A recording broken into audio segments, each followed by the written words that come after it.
How we doing, everybody? Welcome to the channel. My name is Dan, Jazz Shepherd.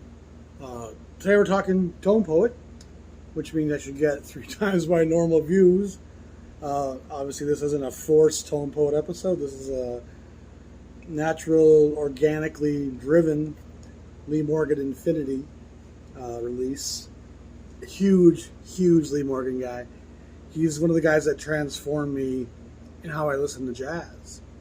And I'm sure many of you remember this story, but I'll share it once again.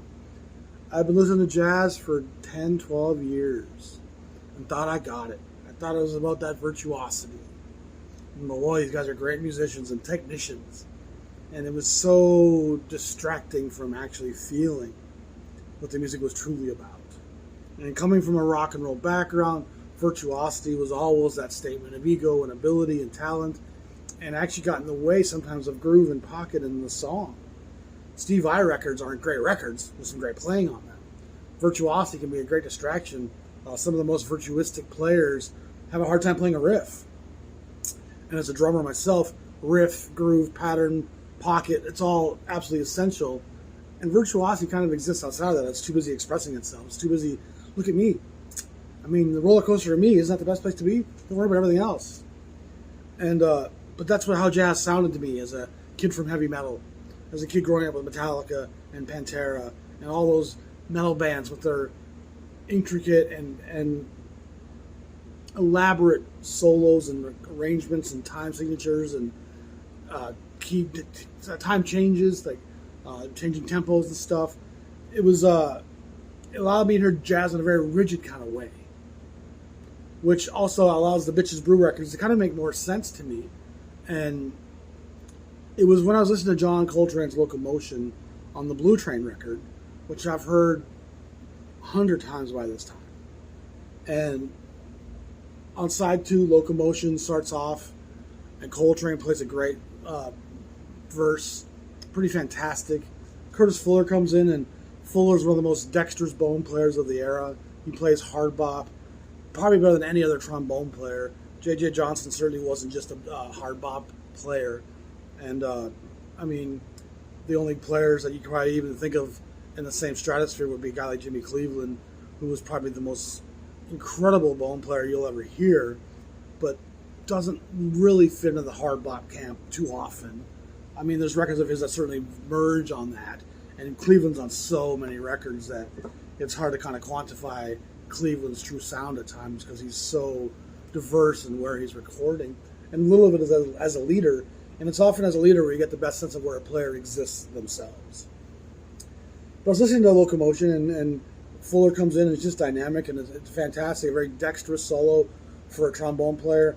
And free jazz and hard bop, even bebop, didn't really lend themselves to the trombone. It's not an easy instrument to be dexterous and nimble and flight of fancy. It's more of a swooning, caressing, singing, moaning, groaning. It's capable of a lot of things, but dexterous, nimble playing isn't necessarily at the forefront. So the record was always an important record to me. I was getting up there by a customer, but Fuller was an impressive, break. Then there's this pause in the band, and Morgan kicks in with this fury and ferocity that I offhandedly remarked, well, he must have got splashed by the bus on the way to the studio. He sounds angry. And suddenly that changed every part of listening to jazz for me. It wasn't about listening to the notes and the lines and the rhythms. It was more listening to what is their tone, their expression, their emoting, expressing. Is it anger? Is it joy? Is it grief? Is it sorrow? Is it pain? Desperation? And when you start hearing and looking and feeling for those things, the art form becomes completely different. And remember, it's an art form based off improvisation via emoting, my emotions.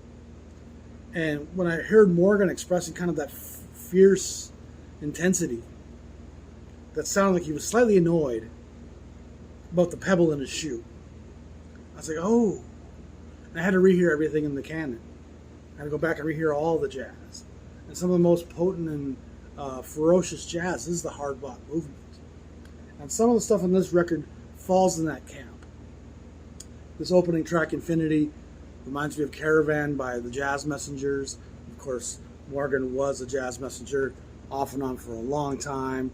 Here in 65, I think he's still kind of off and on with the Messengers at this point.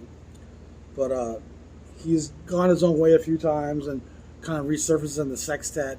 I think it even expands to a septet a little bit here and there, but it's quintet, sextet most of the time. Jackie McLean, of course, also played with the Jazz Messengers at times. You have Reggie Workman and Billy Higgins as well on the rhythm section, and Larry Willis on the piano, I'm guessing. Yeah, you don't see much of him. But all in all, great Frank Wolf photography, great Tone Poet reproduction, beautiful glossy packaging, wonderful sound production, and firmly in the Blue Note canon in terms of timeline. 65. It's when you hear this opening refrain, I mean, you can't help but hear some Ellington's Caravan, which of course I think Billy Strayhorn was part of that as well. But the Messenger's version of that is kind of a ubiquitous hard bop statement. And this has some of that same lilting, up-tempo, aggression, brightness, intensity, a little bit of edge. We don't want to have our episode taken down, so we're going to turn that down. But it's a textbook Blue Note sounding session. And very noteworthy and worthy to be released, probably at the time even. And it was issued in 81, I believe. With probably one of those awful white covers, if I remember. So every time that Tone Poet reissues something that I don't have for the main sequence, I always appreciate them doing that. Because they make these records feel like they're part of the original 1500, 4000 sequence, and not some of those awful later covers that were given to them. The Japanese did some good covers as well in the 70s and 80s, but it's certainly a great job by Kevin Gray and pardon me, the other might slip in my mind. Kevin Gray and Joe Harley. Sorry, Joe. I know your name. I just spaced it there. But again, a great record.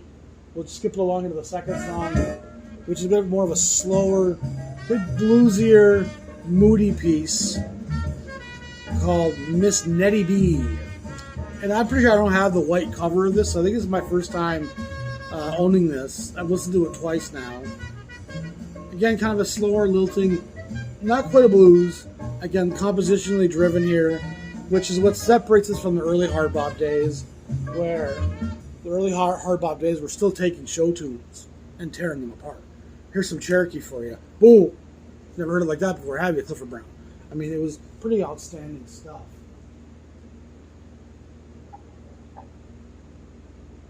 When you flip it over, you once again get a pretty classic Jazz Messenger sound.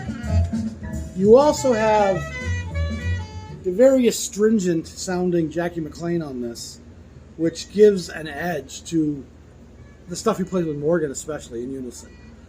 McLean was always kind of bright and brittle, and you couple that with Morgan's tone and trumpet, it gives it an edge. It gives it a sense of danger at times and a sense of uncertainty, which, being a band based in the blues and based in hard bop and based in the jazz tradition, we're still going to get back to the root and not leave you hanging out there in intensity land. They'll bring you back to a place where sonically you feel relieved. And so all in all, what you end up with is a great Blue Note record, worthy of an initial release by a pretty all-star group with a lot of Jazz Messenger credential, by one of the great trumpet players of his day, and someone whose name and repute is probably greater now than it was at the time. His assassination by his ex-wife and his ascendancy through the Blue Note canon and the ascendancy of the Blue Note library itself, Lee Morgan's really kind of risen to be a much bigger name in jazz today than it was in 1955 or 1960. I mean, Sidewinder certainly put him on the map, you know, and some of those other tracks he did, Boogaloo, that were kind of, you know, 45 and successful. But I mean, Lee Morgan's name now in jazz circles is kind of right there beneath Miles in some ways in terms of trumpet players. You know, Clifford Brown probably is beneath Lee Morgan in terms of people owning his stuff. People collect Morgan's stuff pretty intensely, and I mean, when they put the Lighthouse box out, was it all 4 or 6 records? People were paying hundreds of dollars for that whole thing. So, but I mean, Morgan is a great player with a lot to say and express. He's a very intense guy. And again, when we're talking about the expressions of jazz musicians, look at his face. And then look at his life story and look at the black experience in America and tell me that he doesn't have something to say about it. That's not a guy just feeling notes or feeling a melody. He's feeling an emotional context that's bringing him a release that's a form of salvation. And it's very important for people to grasp that.